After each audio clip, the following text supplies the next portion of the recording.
안녕하세요. 한민학입니다. 오늘은 그 지난 시간에 이어서 단백질 두 번째 이야기를 좀 드리려고 하는데요.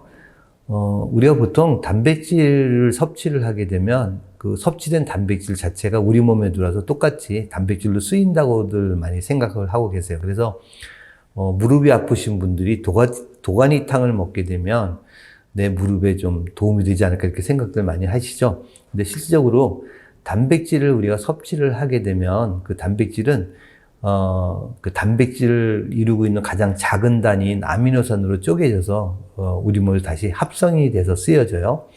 그래서 우리가 보통 단백질 식품을 섭취를 하게 되면 3번에 걸쳐서 이제 그 쪼개지게 되는데 그 이유가 뭐냐면 단백질이 굉장히 큰 고분자 화합 물질이에요. 그래서 위에서 한번 소화 효소를 분비를 해가지고 좀 자르게 되고요. 이게 이제 12지장으로 넘어올 때 췌장에서 분비되는 효소에 의해서 또 한 번 더 쪼개져요. 그리고 이제 소장에 가가지고 가장 작은 단위인 아미노산으로 잘게 짜개져서 그 다음에 이게 이제 흡수돼가지고 간으로 가서 인체가 필요한 이 단백질을 합성을 하게 되거든요. 그러니까 우리가 단백질을 먹는다라는 것은 단백질을 바로 쓰는 게 아니라 인체가 필요한 아미노산으로 다 쪼개져 가지고 이제 새로운 단백질을 합성해서 쓰여진다. 이렇게 이해하시면 될 것 같고요. 이럴 때 제대로 된 단백질을 합성을 하는 데 있어서 효소들의 작용을 할 때 그 보조인자인 비타민과 미네랄이 동시에 같이 들어와야 단백질을 합성해서 사용되는 생체 이용률을 높일 수가 있어요. 그래서 우리가 보통 단백질 식품을 선택을 해가지고 먹을 때 이게 소화 흡수가 굉장히 잘 돼야 될 필요가 있겠죠. 그래서 우리가 주로 이제 주식으로 먹는 곡물 중에 보게 되면 도정하지 않은 곡물들을 요새 많이 드시죠. 왜냐면 거기 영양이 있다고 해가지고. 그래서 왕겨만 벗겨낸 이제 현미 같은 걸 드시는 경우들이 있는데, 사실 현미는요, 소화 기능이 좀 약하신 분들은 또 우리가 이제 그러니까 이 씹어서 먹는 거를 오랫동안 잘 씹지 않으면 여기에 있는 영양을 얻기가 쉽지는 않아요. 그래서 최근에는 5분도미 또는 이제 7분도미들을 많이 드시게 되죠. 우리가 보통 황미라고 얘기하는데, 그래서 이게 그 현미보다는 그렇게 도정을 어느 정도 한 것들을 드시는 게 훨씬 더 유리하다고 볼 수가 있고요. 그 다음에 이제 통밀 같은 거나 또는 이제 오트밀은 이제 귀리를 얘기하는 거예요. 이런 것들은 아무래도 섬유소가 많기 때문에 소화되는 시간이 좀 걸려요. 그래서 한 1시간 반 정도 걸린다고 보면 되고요.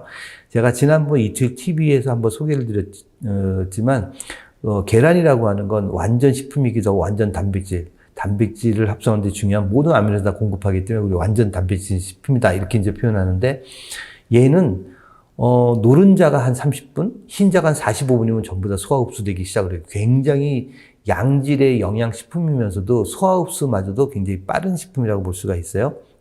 그 다음에 이제 우리 콩 종류 중에서 이 완두콩이나 또는 강낭콩 같은 경우는 팥도 그렇지만 얘네들은 이 단백질도 있지만 탄수화물이 많아요. 지방이 그렇게 많지 않기 때문에 소화되는 거가 어느 정도 시간이 지나면 이제 소화 흡수가 돼요. 그래서 2시간 정도 걸리는데, 우리가 흔히들 서리태 또는 대두 이런 것들은 밥에 섞어 먹으면은 가끔 가다가 아무리 불려서 밥에 할 때 먹어도 서걱서걱 하는 느낌이 들죠. 그래서 서걱거리면은 소화 흡수가 되게 안 돼요. 그래서 원래 콩 종류는 발효된 상태에서 먹는 게 그래도 흡수하기 더 용이해요. 그래서 보통 발효돼서 만드는 청국장 같은 거 드시게 되면 역시 한 2시간 정도면 우리가 이제 흡수가 될 수가 있고요. 그 다음에 견과류라고 하는 아몬드나 캐슈넛, 호두 이런 것들은 지방이 많은 식품이죠. 단백질도 있어요. 그렇지만 이제 지방이 많다 보니까 소화되는 시간이 한 3시간 정도 걸리고요. 견과류는 아니지만 땅콩도 역시 지방이 많은 식품이기 때문에 한 3시간 정도 걸려요. 가만히 보면 지방이 많은 식품들이 소화 흡수하는데 시간이 오래 걸리는 걸 볼 수가 있어요. 생선 종류는 대체적으로 굉장히 빠르게 흡수될 수 있는 그런 식품이라고 볼 수가 있는데, 흰살 생선은 한 1시간? 그렇지만 등푸른 생선은 역시 지방이 많기 때문에 1시간 반 정도, 소화가 좀 더 오래 걸린다라고 이렇게 보면 되고요. 닭고기하고 오리고기 같은 경우는 보통 1시간 반에서 한 2시간 정도 걸리고, 소고기하고 양고기도 한 3시간이면 소화가 돼요. 그런데 돼지고기는요, 4시간에서 5시간 정도 걸려요. 우리가 보통 돼지고기 먹고 나면은 속이 든든하다 이런 얘기도 많이 하시죠. 속이 든든한 것보다는 위에서 머무는, 소화가 잘 안 되기 때문에 위에서 머무는 시간이 오래 걸리기 때문에 우리는 이제 든든하다고 얘기를 하는 거예요. 원래 우리나라 사람들은 소고기나 돼지고기를 그렇게 오랫동안 많이 먹어본 적이 별로 없어요. 그래서 뭐 최근 한 5, 60년 동안에 우리가 고기를 좀 많이 먹었지, 그전에는, 과거에는 고기를 잘 먹지 못했었거든요. 그래서 실질적으로 우리나라 사람들은 이 고기를 먹었을 때 들어온 단백질을 분해하는 효소들이 그렇게 서양 사람들 같이 충분히 많이 나오질 않아요. 그래서 보통 우리는 자기 손바닥 사이즈만한 한 100g 정도 내외, 이 정도를 한번 먹을 때 드시는 게 되게 중요해요.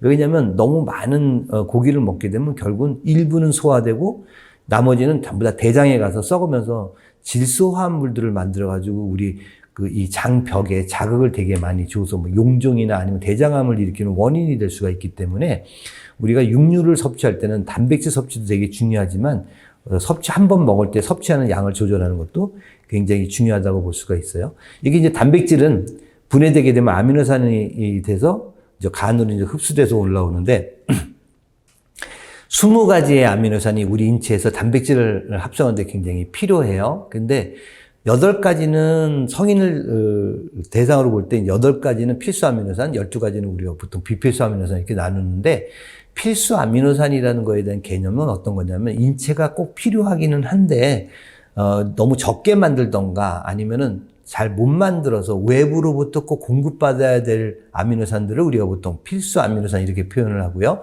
비필수 아미노산은 우리 몸에서 직접 만드는 아미노산을 뜻하는 거예요. 어떻게 보면 필수 아미노산이 더 중요하다고 생각할지 모르는데 양적으로 본다면 오직 많이 필요하면 직접 많이 만들겠니? 라고 본다면 어떻게 보면 비필수 아미노산이 더 중요하다고 볼 수가 있어요. 근데 사실은 비필수 아미노산, 필수 아미노산은 다 우리한테 다 중요해요. 우리가 만들 수 있는 여건이 되느냐, 못 만드느냐의 이제 그 차이라고 볼 수가 있는데 중요한 거는 이 20가지 아미노산이 골고루 다 우리 몸에 존재해야 된다라는 거예요. 우리가 그 19세기 굉장히 유명한 그 독일의 화학자죠. 그 리비히라고 하는 분이 만들어 놓은 최소량의 법칙이라는 게 있어요. 최소량의 법칙이라는 게 뭐냐면 어떤 생물이 자라는 데 있어서 성장하고 생육하는 데 있어서 그 영양이 공급될 때 어떤 특정한 한 영양소가 적게 공급되면 성장은 그 적게 공급된 영양 물질에 맞춰서밖에 성장하지 못한다. 이제 이런 이론이거든요. 우리가 단백질을 우리 몸에서 합성을 하는데 단백질의 종류가 지난 시간에 제가 한 16만 종이 넘는다 그랬잖아요. 이건 인체가 필요한 단백질을 합성하는 데 있어서 20가지 아미노산이 충분히 있어야 되는데 19가지 아미노산은 잘 준비가 됐는데 그중에 한 아미노산이 적게 공급이 되게 되면 우리 몸에서 단백질을 합성하는 거는 그 가장 적게 들어온 아미노산에 맞춰서 단백질이 합성된다라는 그런 얘기예요. 그래서 우리는 우리 인체가 필요로 하는 20가지 아미노산을 공급하는 게 가장 중요한 이슈거든요. 그러다 보니까는 어떻게 하면 다양한 종류의 단백질 식품들을 섭취를 해서 20가지 아미노산이 어떤 하나가 부족하지 않도록 계속해서 충분히 공급하느냐, 이제 이쪽에다가 맞춰야 되지 않을까 이렇게 생각이 들어요. 그래서 제가 다음 시간에는 뭐 어떤 식품들을 같이 조화를 맞춰서 먹어야 인체가 필요한 아미노산을 공급할 수 있는가에 대한 얘기를 드리도록 하겠습니다. 국민을 지혜롭게, 국민을 건강하게 이투일 TV였습니다. 감사합니다.